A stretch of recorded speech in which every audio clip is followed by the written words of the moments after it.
And I want to say to you today that I appreciate all of you being here, especially the ladies with the pink on. You look beautiful. We appreciate you being here, making your voices heard today. We're going to stick with the agenda. It's pretty compact, so I'm going to follow the agenda that those of us on the agenda have before us. And we're going to start out with our speakers.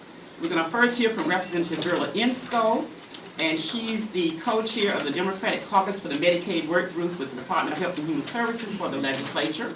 And she's going to be followed by Representative Beverly Earl, who's co-chair of Health and Human Services for the Legislative Black Caucus. And afterwards, we're going to hear from Representative Joe Sam Queen.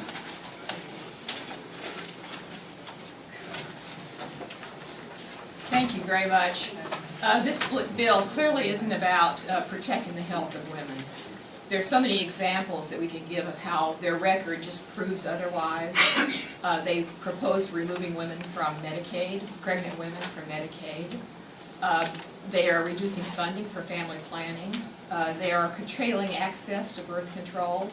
They've even passed a bill requiring county governments not to offer birth control as part of their local health plan. So they're even preventing women from using their own money to buy access to birth control at the local level.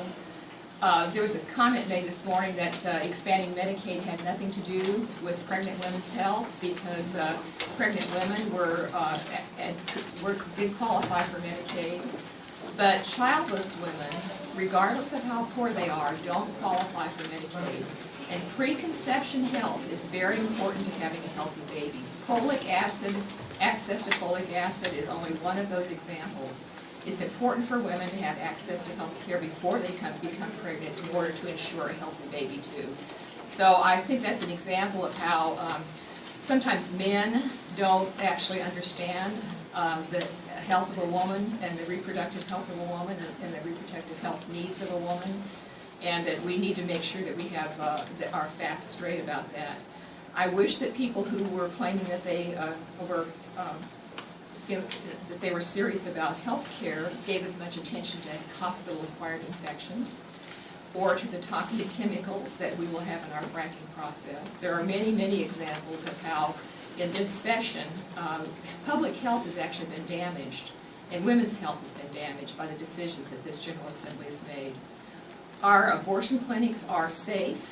The record shows that they have a record equal to other ambulatory care centers, equal to other health care clinics.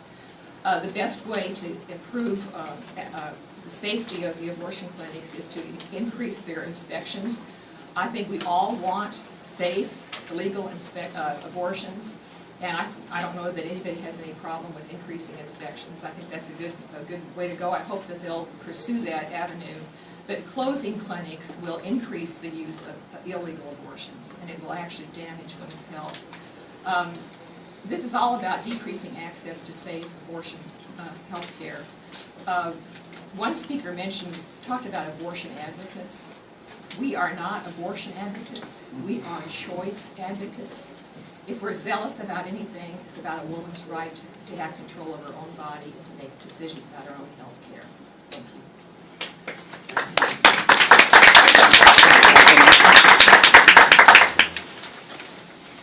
Thank you.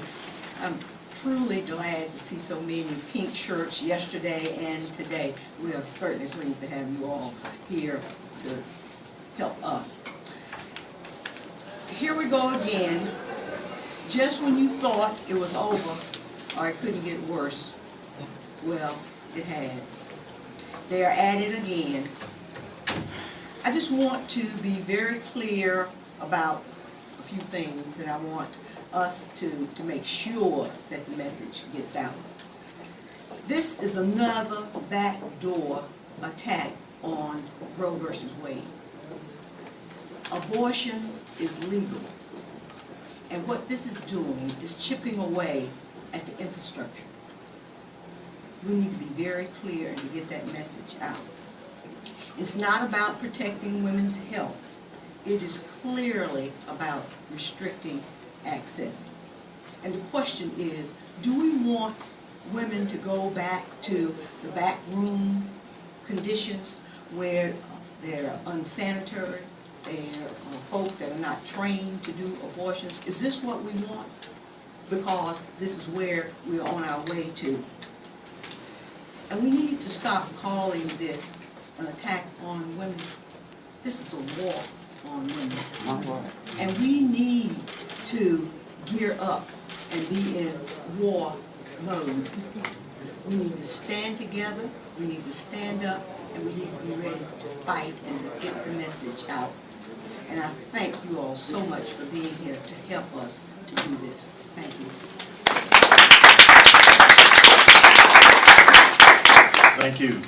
I am Joe Sam Queen. I represent Haywood, Jackson, and Swain counties in the General Assembly. And I want to say, isn't it ironic that this legislature, who's branded themselves as anti-regulatory, anti-bureaucracy, has taken on the food regulation and deregulated it, conservation practices and deregulated it, fracking our aquifers and deregulated that, job safety, deregulated that. But when it comes to women's health care, the government will be an obstructionist. We will add layers of bureaucracy and regulation.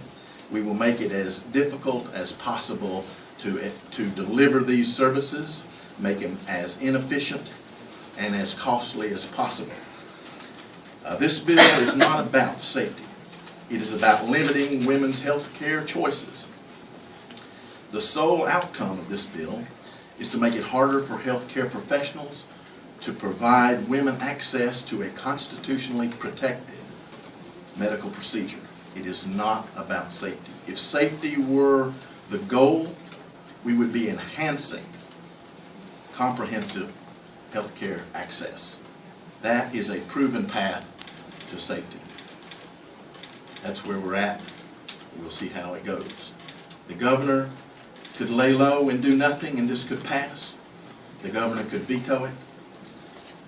The speaker could do what seemed to me to be the consensus in HHS this morning, which is review this. This is not a place for partisan politics. This is a place for common sense and real improvements of a process that gives access to needed health care to more North Carolinians for a greater safety outcome.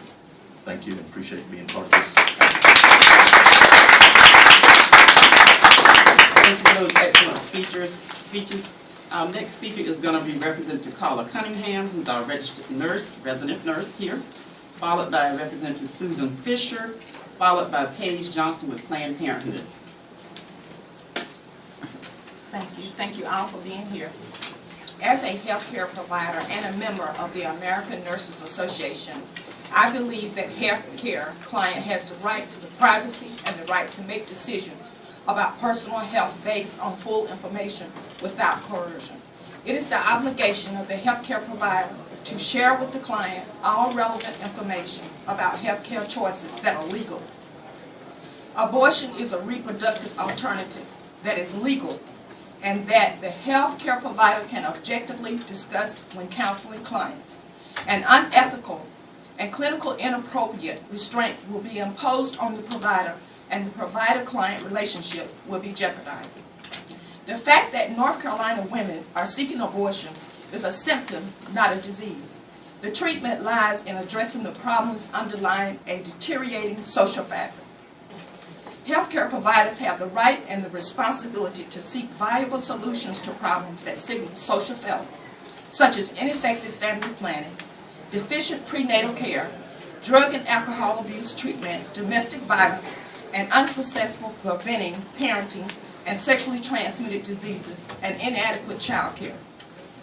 If we want to really help the women of North Carolina, then we should institute equity pay, reinstate their unemployment benefits so they can support their children, assist them with family planning tools, increase funding to women, infant, and children's programs, provide health care to those that do not have it, and provide safe havens against domestic violence.